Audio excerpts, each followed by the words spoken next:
যেন আমাদের যারা কষ্ট না পায় সেদিকে কথা সৃষ্টি রাখতে হবে। আপনারা সকলে ভালো থাকবেন, সুস্থ থাকবেন, দেশ থেকে এবং আগামী দিয়ে আপনারা দোয়া করবেন। উনি মোটামুটি সুস্থ আমাদের আমাকে পূর্ণাঙ্গ সুস্থ করে এই দেশে হাল ধরার সুযোগ করবেন।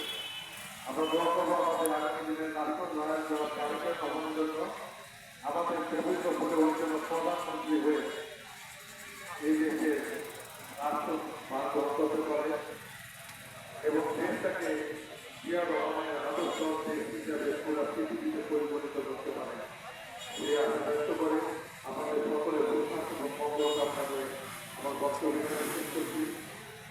খোদা হাফেজ।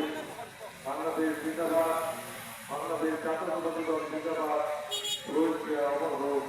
আগামী দিনে গান বানাই দেওয়া তারিখ দেশ নেত্রী বেগম খান জিন্দাবাদ।